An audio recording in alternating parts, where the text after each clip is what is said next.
नमस्कार. प्रतिविश्व एक श्रवणोत्सव या यूट्यूब चॅनलवर तुम्हा सर्वांचं मनापासून स्वागत. मित्रमैत्रिणींनो, खूप वर्षांपासून एक स्वप्न उराशी बाळगलं होतं की आयुष्यात एकदा तरी अंदमान यात्रेला जावं. सेल्युलर जेल या पावनभूमीवर माथा टेकवून यावं. ते स्वप्न साकार झालं. कॅप्टन निलेश गायकवाड यांनी सुनियोजित केलेल्या अंदमान यात्रेत आम्ही सहभागी झालो. तुझं साठी मरण ते जनन, तुझं वीण जनन ते मरण. स्वातंत्र्यवीर विनायक दामोदर सावरकर यांच्या तेजस्वी लेखणीतून उतरलेल्या या ओळी अगदी बालपणापासून प्रखर राष्ट्रभक्तीची प्रेरणा देत आहेत. स्वातंत्र्यवीर सावरकरांच्या वास्तव्यानं पावन झालेली, मंदिर स्वरूप असलेली सेल्युलर जेलमधली ती कोठडी पाहण्यासाठी मन आतुर होतं. पुण्याहून हैदराबाद आणि हैदराबाद ते पोर्ट ब्लेअर अर्थात विजयपुरम असा विमान प्रवास करून आम्ही वीर सावरकर आंतरराष्ट्रीय विमानतळावर उतरलो. विमानतळाबाहेर आलो तर साक्षात स्वातंत्र्यवीर सावरकरांचा अतिशय सुंदर पुतळा आम्हाला दिसला. आमचा 14 जणांचा ग्रुप अक्षरशः भारावलेल्या अवस्थेत पुतळ्याकडे चालू लागला. स्वातंत्र्यवीर सावरकरांची जणू प्रत्यक्ष भेट होतीये असं क्षणभर वाटलं. नतमस्तक होऊन आमचे हात नकळत जोडले गेले. ओठांवर भारत मातेचा, स्वातंत्र्यवीर सावरकरांचा जय जयकार उमटला. कॅप्टन निलेश गायकवाड यांचा प्रतिनिधी संजू आम्हाला थेट हॉटेलवर घेऊन गेला. तिथंच आमची निवास आणि भोजनाची व्यवस्था केलेली होती. विश्रांतीनंतर आम्ही आमचं मुख्य आकर्षण सेल्युलर कारागृह हे पाहण्यासाठी निघालो. बंदिवानांच्या कोठड्यांची मोठी रांग एकानंतर एक ओलांडत शेवटच्या कोठडीजवळ आलो. कंठ दाटून आलेला. माझी जन्मठेप या पुस्तकातली पानं जणू फडफडतायत. त्यातली अक्षरं डोळ्यांसमोर फिरतायत. सावरकरांच्या प्रखर राष्ट्रभक्तीच्या ज्वाळा कवितेच्या रूपातून दिसतायत. स्वतंत्रतेच्या स्तोत्रातील ओळी ओठांवर येत आहेत. अशा अवस्थेतच ते पवित्र स्थळ आम्ही पाहिलं. बंदिवान सावरकरांचा फोटो भिंतीवर होता. खाली एक मोठा फोटो ठेवलेला. त्यांच्या 2 वस्तू. गर्दी होती तरी वेगानं पुढं होऊन मस्तक स्वातंत्र्यवीर सावरकरांच्या प्रतिमेपुढं टेकवलं. अश्रू ओघळत राहिले. जणू त्या दैवताला अश्रूंची माला आपण अर्पण करून कृतज्ञता व्यक्त करावी असं वाटत होतं. ते आमचे अश्रू आमच्याच मनाला तीर्थस्नान घालणारे होते. सावरकरांची एक कविता मी सादर केली. अनादि मी अनंत मी अवध्य मी भला, मारील रिपू जगती असा कवण जन्मला, असा कवण जन्मला.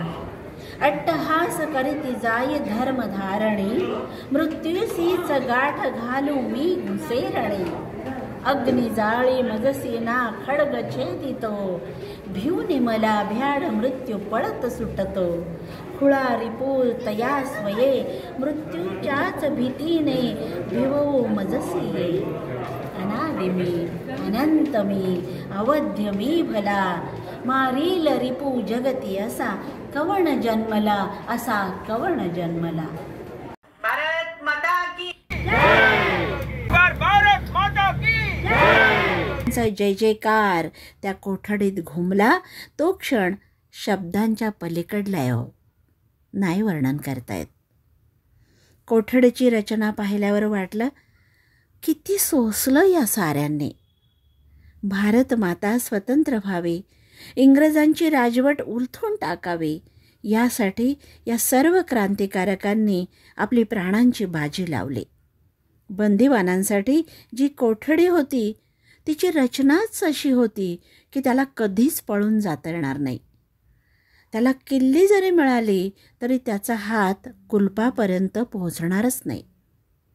पंजाब, बिहार, बंगाल, महाराष्ट्र अशा विविध प्रांतातून भारत मातेच्या स्वातंत्र्यासाठी बंदिवान झालेल्या तर वंदे मातरम म्हणत हसत हसत फासावर चढलेल्या काही हुतात्म्यांची, क्रांतिकारकांची नावं या सेल्युलर कारागृहाच्या भिंतीवर आपल्याला वाचायला मिळतात. विनायक दामोदर सावरकर, श्री गणेश उर्फ बाबाराव दामोदर सावरकर, श्री वामन उर्फ दाजी नारायण जोशी. मला असं वाटतं हे नावं जेव्हा वाचली तेव्हा असं वाटलं की आपण महाराष्ट्रात जन्मलो याचा खूप खूप अभिमान वाटतो. आणि या सर्व स्वातंत्र्य सैनिकांप्रती आपण सदैव कृतज्ञ असायला हवं, हीच भावना आता या क्षणी माझ्या मनामध्ये आली. स्वातंत्र्यवीर सावरकर हा इहलोक सोडून गेले, पण त्यांनी प्रज्वलित केलेली जाज्वल्य अशी राष्ट्रप्रेमाची, राष्ट्रधर्माची ज्योत अनंत काळ तेवतीच राहणार आहे. मित्रमैत्रिणींनो, सेल्युलर कारागृहातील लाईट अँड साऊंड शो पाहण्यासाठी पर्यटकांची प्रचंड गर्दी झाली होती. अंदमानात संध्याकाळी 5 वाजताच अंधार पडायला लागतो. कडक शिस्तीत पर्यटकांची कसून तपासणी होते आणि मगच कारागृहात प्रवेश मिळतो. शो सुरू होतो. बंदिवानांच्या हातापायातील साखळदंडांच्या आवाजानं. प्रकाशात दिसू लागतात क्रांतिकारक आणि त्यांच्या पाठीवर दंडुके मारणारे जुलमी इंग्रज. सुरू होते एक एक कहाणी, एक एक घटना. भारतीय स्वातंत्र्य सैनिकांवरचे अत्याचार, अमानुषता आणि क्रांतिकारकांच्या अंगावर शहारे आणणाऱ्या किंकाळ्या. कारागृहातील कैद्यांनी पुकारलेले संप आणि मिस्टर बारी या राक्षसी वृत्तीच्या इंग्रज तुरुंगाधिकाऱ्याच्या दुष्ट कारवाया. हे सर्व पाहताना प्रत्येक प्रेक्षकाच्या मुठी आवळल्या जात होत्या. संतापाची लाट मनात उसळत होती आणि शेवटी मनात विचार चमकून जात होता, किती सोसलं या सर्वांनी. आज यांच्यामुळंच आपण स्वतंत्र भारतात राहत आहोत, मोकळा श्वास घेत आहोत. सेल्युलर जेलमध्ये आल्यावर कैद्यांना कशी अमानुष मारहाण केली जात असे, त्यांना बैलासारखं तेलाच्या घाण्याला जुंपलं जात असे, हे सर्व काही प्रतिकृतींमधून दाखवलं आहे. हे सर्व पाहिल्यावर काळीज गलबलून जातं आपलं. डोळ्यांच्या कडा पाणावल्याशिवाय राहत नाहीत. मित्रमैत्रिणींनो, लाईट अँड साऊंड या प्रयोगात निवेदक आहे या कारागृहातील शेकडो वर्षांपासून उभा असलेला पिंपळ वृक्ष. इथल्या प्रत्येक क्षणाचा साक्षीदार असलेला हा वृक्ष काही वर्षांपूर्वी कोसळला होता, पण त्याची एक फांदी पुन्हा पल्लवित झाली. पुन्हा तो फांद्यातून विस्तारत गेला.